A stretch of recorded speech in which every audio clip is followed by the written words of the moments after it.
안녕하십니까. 오늘도 각 가정에서 예배를 드리시고 또 영상으로 하나님 말씀을 들으시기 위해서 말씀 앞에 나오신 우리 성도님들 사랑합니다.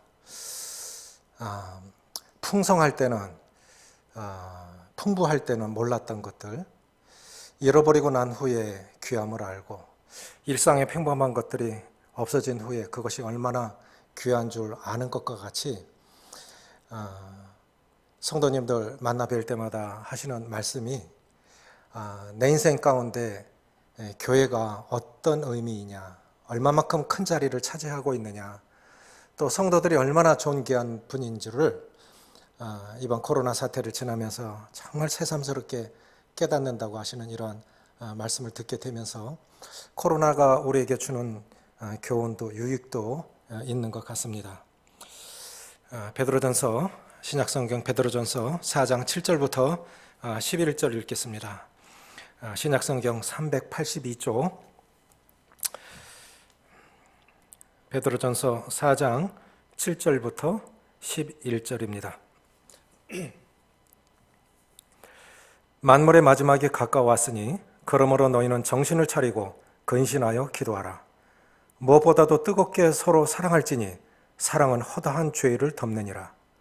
서로 대접하기를 원망 없이 하고 각각 은사를 받은 대로 하나님의 여러 가지 은혜를 맡은 선한 청지기 같이 서로 봉사하라. 만일 누가 말하려면 하나님의 말씀을 하시는 것 같이 하고 누가 봉사하려면 하나님이 공급하시는 힘으로 하는 것 같이 하라. 이는 범사에 예수 그리스도로 말미암아 하나님의 영광을 받으시게 하려 함이니 그에게 영광과 권능이 세세에 무궁하도록 있느니라. 아멘. 건강한 신앙생활의 비결이라는 제목으로 말씀을 드리기를 원합니다. 왜 우리는 건강한 삶을 살아야 될까요? 특별히 코로나 사태를 지나면서 건강이 얼마나 중요한 것인지, 왜 건강해야 합니까? 아프면, 특별히 지금 이 코로나 바이러스에 감염돼서 확진자로 나타나면 많은 비용이 지출이 됩니다. 정말 많은 돈이 들어갑니다. 또 많은 사람들이 수고해야 됩니다. 내 건강 내가 지키지 못하기 때문에 다른 사람이 내 건강을 지켜주기 위해서 방호복을 입고 방진복을 입고 땀이 철철 흐르는 옷을 입고 2시간마다 교대하면서 얼마나 많은 사람들이 확진자들의 치료를 위해서 수고하고 있습니까? 건강하지 않으면 삶의 질이 떨어집니다. 기쁨을 잃게 됩니다. 또 건강하지 않으면 사명을 감당할 수가 없습니다. 영적인 건강도 똑같은 것 같습니다. 건강하지 않으면 기쁨을 잃어버립니다. 삶의 질이 떨어집니다. 건강하지 않으면 사명을 감당할 수가 없습니다. 단순히 주님께서 우리를 구원하신 목적이 단순히 구원받고 죽어서 천국 가라고 구원하신 건 아닙니다. 주님께서 우리를 구원하신 목적은 이 땅에서 데려가려 하심이 아니요, 이 땅에 남아서 주님의 십자가 사역을, 주님의 구원 사역을 증거하고 전해야 할 그런 책임이 있기 때문에 이 땅에 우리를 남겨두셨는데, 영적으로도 건강해야 기쁘게 또 능력으로 사명을 감당할 수 있기 때문에 정말 건강해야 한다고 그렇게 생각이 되어집니다. 외신들은 이 한국이 이 코로나 바이러스를 참 모범적으로 잘 극복하고 있다고 칭찬을 하고 있습니다. 유일하게 사재기 없는 나라, 특별히 한국의 의료 수준은 정말 세계적입니다. 세계 최강국이라고는 미국 대통령도 한국의 의료 진단 키트를 구입하고자 우리 대통령에게 그렇게 주문한 것을 보았습니다. 키트라고 하는 것은 질병이나 바이러스에 감염됐는지의 여부를 진단해 주는 기구를 키트라고 합니다. 그러니까 우리의 체액을 시약에 넣어서 어떻게 반응하느냐의 여부로 건강과 건강하지 않음을 구분해 주는, 진단해 주는 것이 그것이 키트인데, 그러면 영적인 건강은 어떻게 체크할 수 있느냐 하는 것이죠. 의료 장비들은 그런 시약을 가지고 건강 여부를 판단할 수 있지만 우리의 영적인 건강은 어떻게 점검할 수 있느냐 하는 것입니다. 그거는 하나님의 말씀입니다. 하나님의 말씀에 나를 비추어 봐서 내 상태가 하나님의 말씀에 내가 어떻게 반응하느냐의 열부로 내 건강을 체크할 수 있다고 생각이 되어지는데 몇 가지 시약을 넣어보는 것입니다. 첫째는 뭐냐면, 자, 7절에 만물의 마지막이 가까웠으니 그러므로 너희는 정신을 차리고 근신하여 기도하라. 그래서 내 영적인 건강해야 기쁘고, 행복도 전염성이 있고 슬픔도 전염성이 있습니다. 그래서 행복한 사람은 주변에 있는 사람들도 행복해집니다. 그리고 슬픈 사람이 있으면 주변 사람들도 슬퍼져요. 그래서 우리 참 건강해야 되는데, 그러면 이 건강한 영성을 유지하기 위해서는 어떻게 해야 되느냐? 첫째, 때에 관한 인식입니다. 만물의 마지막이 가까웠으니. 만물의 마지막이 가까웠으니. 이 마지막이라는 정의는 옛적의 선지자들로 우리 조상들로 여러 부분과 여러 모양으로 말씀하신 하나님이 이 마지막 날 우리에게 우리 주님을 통해서 말씀하셨으니, 예수님이 이 땅에 오심으로 마지막이 시작이 되어졌는데 지금은 마지막 중에서도 마지막이라는 거예요. 요한계시록 18장 2절에 보니까 무너졌도다 무너졌도다 큰 성 바벨론이요. 이것을 실감하는 이런 모습을 봅니다. 우리 주님이 오시기 참 임박했다고 하는 사실을 많은 것으로 볼 수 있는데 그 중에 하나가 경제 바벨론이 무너지고 있는 거예요. 이 코로나 사태가 발생한 지 한 달 정도 좀 지났는데 한 달간 세계 주식시장의 시가총액 3경 2천조가 날아갔답니다. 우리는 조 단위가 얼마나 큰지 잘 모릅니다. 그러면 경은 더 모르겠죠. 그런데 2020년 우리나라 1년 예산이 513조입니다. 그러면 3경 2천조라고 하면 어느 정도 금액이냐면 우리나라 1년 예산을 62년 동안 쓸 수 있는 돈이 한 달 만에 날아버린 거예요. 미국의 1년 예산이 4,400조인데 이번에 코로나 사태 진정시키기 위해서 미국 대통령이 절반 2,200조를 투입한다는 겁니다. 상상할 수 없는 돈이. 그러니까 이 경제도 눈에 보이지 않는 이런 세균 하나로 인해서 경제가 무너지고 사회가 무너지고 인간 삶이 무너지는 건 한순간이라 이거죠. 인간이 정말 뛰어나서 사람을 우주로 날려보내고 또 짐승을 복제하고 정말 신의 영역까지 도전한다고 인간의 과학이 정말 발달했다고 그렇게 자랑하지만 정작 눈에 보이지 않는 이 세균 하나에 의해서 인간이 얼마나 연약한 자들입니까? 한순간 무너지는 걸 보면서 우리는 지금 마지막 때의 모습을, 그 마지막 재앙의 전조를 조금이나마 맛보고 있는 것이 아닌가. 장차 7년 대환란 속에 들어가면 이거보다 훨씬 심각한 그런 일들이 일어나겠죠. 그래서 작게나마 우리가 이것을 경험하고 있는 것이 아닌가 하는 생각이 되어집니다. 우주적인 종말이 있습니다. 하나님은 말씀하시기를 1.1획도 변함없이 반드시 이루어지리라. 우리는 그걸 문자적으로 믿습니다. 1.1획도 변함없이 반드시 문자적으로 성취될 성경 말씀을 믿습니다. 이 마지막 종말의 위험, 우주적인 종말이 있고 개인적인 종말이 있습니다. 우주적인 종말이 언제인지는 모를지라도 우리도 오늘이라도 내 인생이 끝날이라고 하는 건 우리가 어느 정도 깨달아요. 어제는 지나간 겁니다. 내일은 아직 내 것이 아닙니다. 오늘 주어진 것입니다. 이 때에 관한 인식, 우리 주님의 십자가 지시기 전에 마지막 기도 내용을 보면 이런 특징이 있는데 주님 요한복음 17장에서 그렇게 말씀하셨는데 아버지여 때가 이르렀사오니, 주님이 이렇게 기도하셨어요. 아버지여 때가 이르렀사오니. 그래서 건강한 신앙생활의 첫 번째 비결은 뭐냐면 때에 관한 인식이라는 거예요. 지금은 내가 뭐를 해야 할 때다. 지금은 내가 뭐를 해야 할 때다. 어느 분이 그렇게 말씀하셨는데 진정한 지혜가 뭐냐? 자기 때에 자기를 향하신 하나님의 뜻을 알고 순종하는 거랍니다. 자기 때에 자기를 향하신 하나님의 뜻을 알고 순종하는 것. 그래서 지금이 어느 때인가를 아는 것, 그것이 참 중요하다고 생각이 되어집니다. 두 번째는 뭐냐면 깨어있는 삶입니다. 그럼 이때는 어떻게 해야 되느냐? 만물의 마지막이 가까웠으니. 그래서 어쩌라는 말입니까? 마지막이 다 되었으니까 모든 것 다 내팽개치고 교회에 모여서 기도나 하라는 것입니까? 성경은 그렇게 말씀하고 있지 않습니다. 만물의 마지막이 가까웠으니 그러므로 정신을 차리고 근신하여 기도하라. 정신 차리고, 근신이라는 건 깨어라라고 하는 뜻인데 깨어 기도하라고 하는 것입니다. 왜 기도하라고 하는 것일까요? 기도가 왜 중요한 것일까요?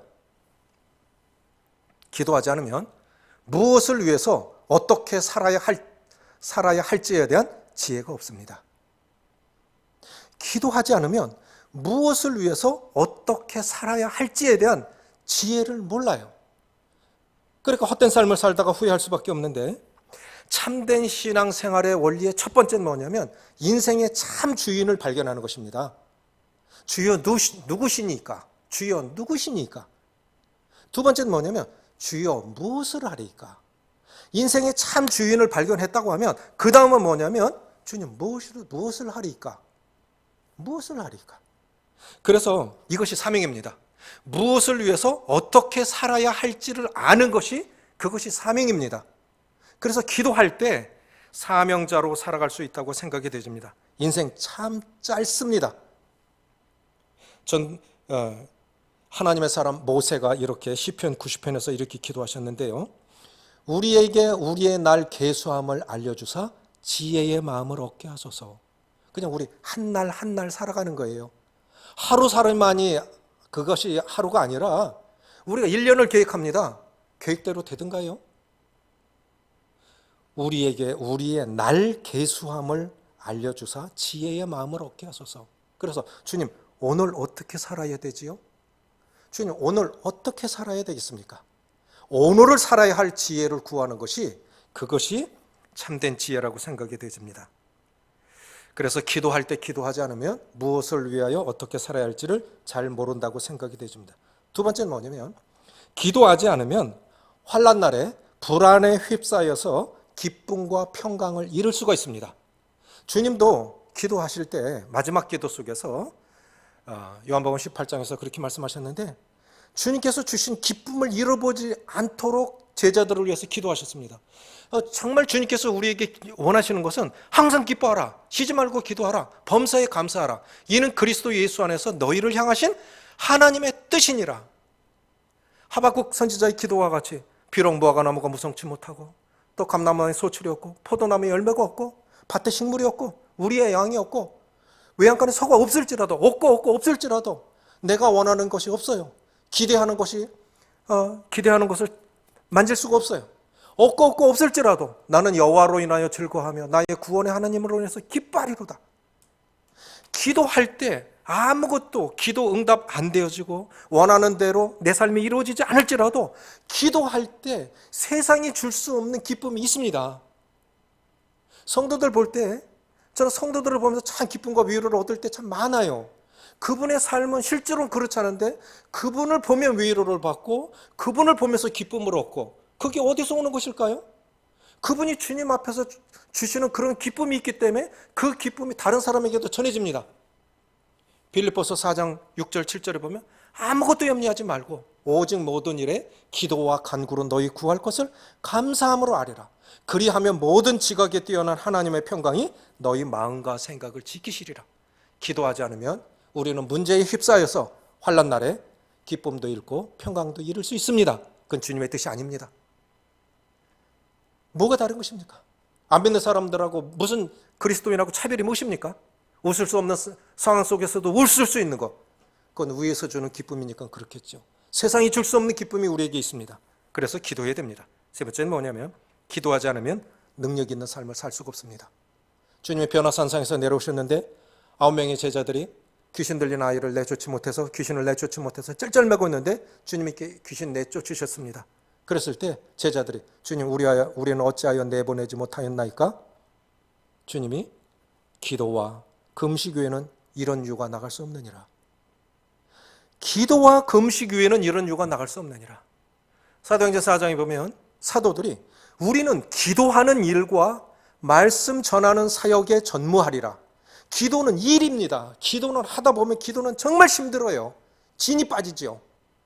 그래서 저는 이렇게 생각합니다. 삶의 능력? 기도의 능력이라고 봐요. 기도하는 분들이 삶의 능력이 있습니다. 주님도 그렇게 기도하셨다고 하면 우리는 얼마나 기도가 필요한 사람들입니까?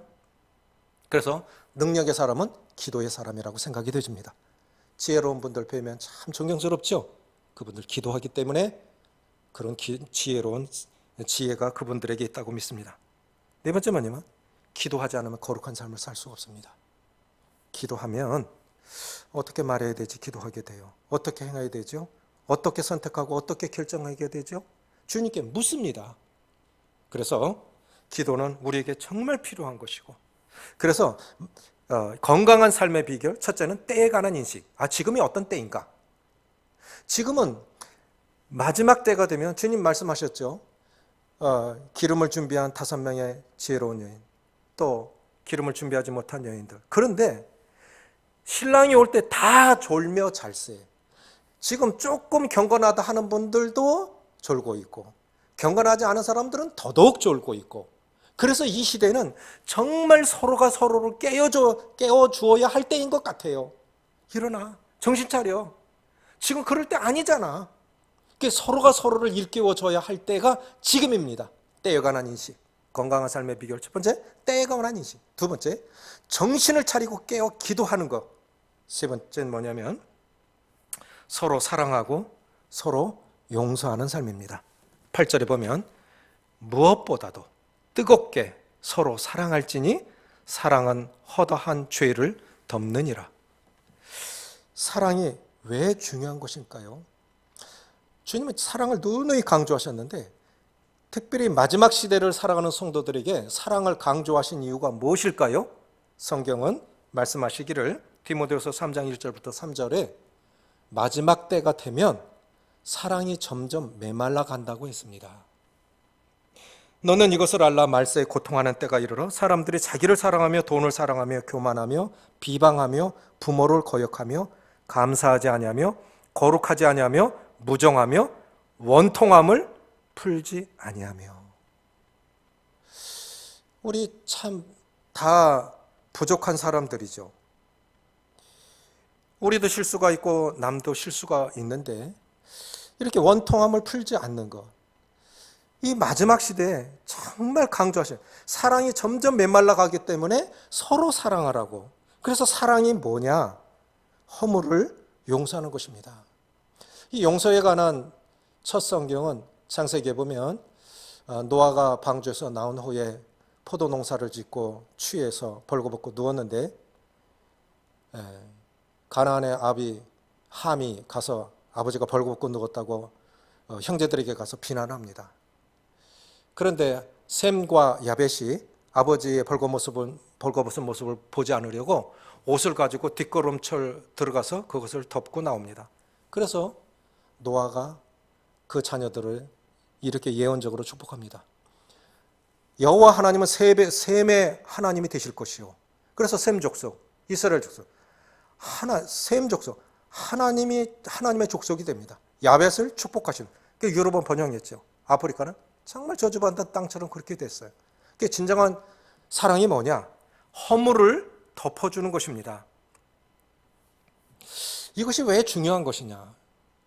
결국 사람 살아가는 것은 관계 속에서 살아가는 것인데 이 관계 속에서 용서가 되지 않으면 앞으로 나아갈 수가 없습니다. 관계 속에서 용서가 되지 않으면 그 이상 나아갈 수가 없습니다. 더 이상 성장할 수가 없습니다. 성장판이 막힌 거예요. 그래서 화평함과 거룩함이 없이는 아무도 주를 보지 못하리라.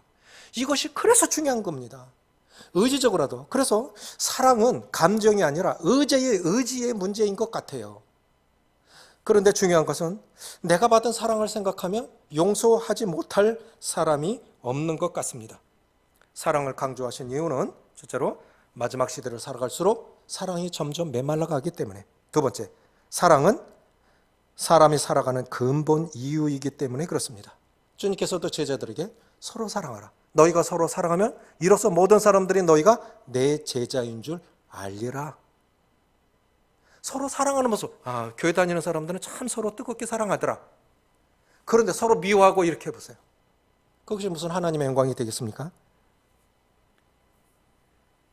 세 번째는 사랑은, 이거 참 중요한 겁니다. 사랑은 우리가 하나님께 속했다는 증거가 됩니다. 요한일서 4장 7절, 8절에 이렇게 기록되어 있습니다. 사랑하는 자들아, 우리가 서로 사랑하자. 사랑은 하나님께 속한 것이니 사랑하는 자마다 하나님으로부터 나서 하나님을 알고 사랑하지 아니하는 자는 하나님을 알지 못하나니 하나님은 사랑이심이라. 그러니까 사랑하지 않는 사람은 하나님을 믿었지만 하나님을 제대로 알지 못한다는 거예요. 그러니까 사랑이, 그 사람이 하나님을 얼마큼 닮았냐, 얼마나 하나님의 사람을 닮아, 하나님의 사람다운 사람으로 성품이 성장했느냐 여부는 결국 사랑의 여부로 증명이 된다는 것입니다. 사랑하지 아니하는 자는 하나님을 알지 못하나니. 하나님을 안 믿은 게 아니에요. 하나님을 믿었어요. 그런데 하나님을 알지 못하는 거예요.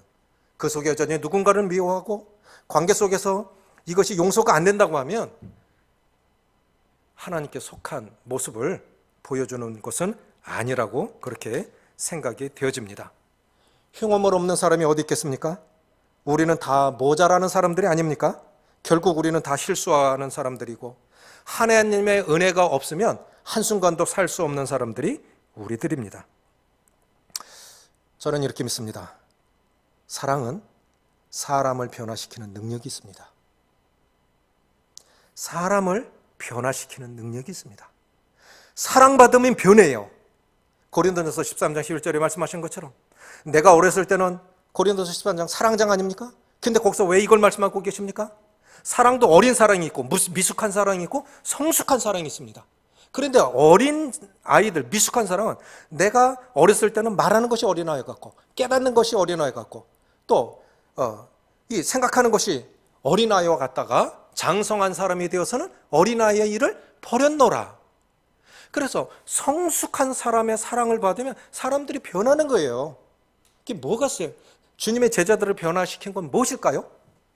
저는 가장 중요한 게 주님의 기다려주는 사랑이라고 믿어요. 기다려주는 사랑. 베드로에게 내가 지금은 요한이나 그 시몬이나 장차는 개바라 하리라. 시몬 늘 실수하고 늘 조급하고 그런 사람이죠. 그러나 장차 굳건한 교회 반석과 같은 개바가 되었습니다. 그건 주님의 사랑 때문이라고 믿습니다. 그래서 건강한 신앙은 뭐냐? 떼가는 인식, 정신 차리고 기도하는 삶. 세 번째, 서로 사랑하고 서로 용서하는 삶. 그럼 여기에 내 삶을 비춰보는 거예요, 지금. 그럼 나는 내 사랑의 온도는 몇 도 정도 되지? 내가 용서하지 못하고 있는 사람은 없는가? 관계 속에서 막힌 담은 없는가? 이걸 보면서 내 건강 여부를 체크를 하는 겁니다. 네 번째 뭐냐면 서로 대접하고 서로 섬겨주는 삶입니다. 서로 대접하라. 서로 대접하되 원망 없이 하고 불평하지 말고 내가 너를 어떻게 섬겼는데 네가 나한테 이렇게 하지? 조건 없이 섬기는 것. 그게 진정한 대접입니다. 서로 봉사하라. 이번 코로나 사태 터지면서 외부 교회에서 우리 팔공로 교회 그렇게 가난한 교회 아닙니다. 그런데 외부 교회에서 특별히 호남에서 여러분들이 우리 교회 이렇게 헌금을 해주셨어요. 어느 분은 대구 성도들을 생각하니까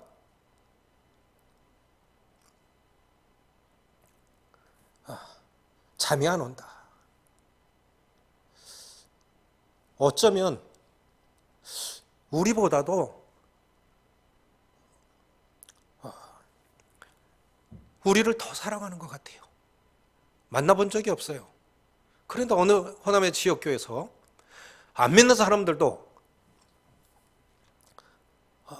대구 지역을 위해서 헌금을 하는데, 모금을 하는데 우리도 도와야 되지 않겠냐.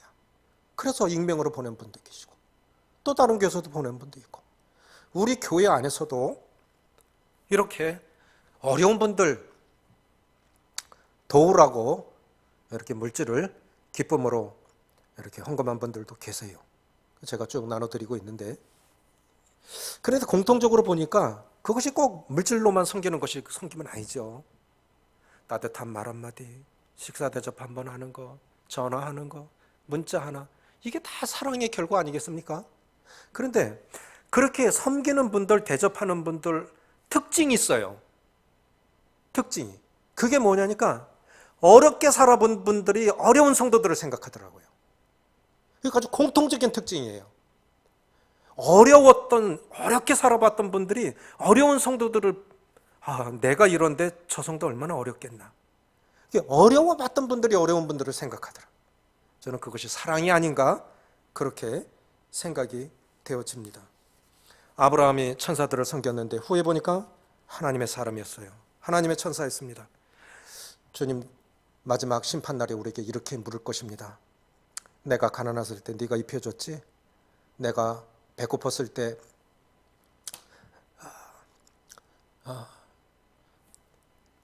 내가 먹여주었지? 내가 힘들었을 때 내가 나를 위로해 주었지? 주님 언제 아프셨습니까? 주님 언제 배고프셨습니까? 내 형제 중에 하나에게 한 것이 곧 내게 한 것이니라. 그가 참 힘들었을 때 그를 세워주고 그를 격려해주고 그의 필요를 채워주는 것, 이것이 진정한 사랑이 아니겠습니까? 사랑, 그러니까 대접하고 봉사하는 것은 사랑의 결과예요. 사랑이 그렇게 나타난 것입니다. 우리는 다양한 은사를 가지고 주님을 섬겨갑니다. 은사는 노력해서 주어지는 것이 아닙니다. 구원받았을 때 성령 안에서 은혜로 주어지신 것인데, 이 은사는 자신을 위해서 주신 것이 아닙니다. 누군가 섬기라고 주신 것입니다. 은사는 은사 자체가 신령의 척도는 아닙니다. 그 은사를 얼마나 개발하고 활용하지 않으면 그 은사는 사장될 수 있습니다. 아키뽀에게 이르기를 삼가 내 직분을 이루라고 하라. 녹슬어 없어질 것입니까? 달아 없어질 것입니까? 저는 우리 성도님들이 달아 없어졌으면 좋겠습니다. 녹슬어 없어지는 은사가 아니라 달아 없어졌으면 좋겠습니다. 은사는 올바르게 사용될 때 성숙을 가져옵니다. 은사는 사용하지 않으면 사장될 수 있습니다. 우리 모두 다 하나님 앞에서 청직입니다. 우리의 생명도, 우리의 물질도, 하나님께서 우리에게 주신 재산도, 재능도, 건강도, 모든 거 다 하나님이 주셨기에 우리는 청직입니다. 내 거 없습니다. 주님을 위해서 그렇게 주님 앞에 잘 섬기고, 그래서 주님의 기도처럼 때가 이르러 싸우니 아버지께서 내게 하라고 주신 일을 내가 이루어 아버지를 영화롭게 하여 싸우니, 그 고백이 우리의 고백이 되어지기를 원합니다. 건강해야 거룩한 영향력을 미칠 수 있습니다. 건강, 내가 얼마나 영적으로 건강한가? 말씀 앞에 내 자신을 비추어서 어떻게 반응하느냐의 여부를 보면 내 영적인 건강 여부가 체크가 됩니다. 모두 건강하셔서 비록 어려운 시기지만 오히려 이런 어려운 시기에 깨어 기도하면서 이때가 어떤 때인가를 알고 정신 차리고 기도하면서 성도들 구체적으로 사랑하면서 하나님 사랑 나타내면서 사명을 감당하는 그러한 충성스러운 청지기로 사시기를 원합니다. 기도하시겠습니다. 자녀들아, 우리가 말과 혀로만 사랑하지 말고 행함과 진실함으로 하자. 아버지 하나님, 저희를 구원하시기 위하여 십자가로 나타내 주신 사랑에 인하여 감사합니다. 코로나 사태로 인하여 어려운 시기를 지나고 있는 우리 모든 성도들 위축되지 않도록 붙들어 주시고, 우리가 살고 있는 이 시대가 어느 때인지 알게 하사 깨어 기도하는 삶이 되게 하시고, 인생의 참된 의미를 사랑하고 용서하는 삶에서 찾게 하시고, 인생의 참된 기쁨은 누군가를 섬기고 대접하는 삶에 있음을 알게 하사 인생의 마지막에 아버지께서 하라고 주신 일을 내가 이루어 아버지를 이 세상에서 영화롭게 하였다고 하신 주님의 고백이 우리 모두의 고백이 되어지길 원하오며 우리 주 예수님의 이름으로 기도합나이다. 아멘.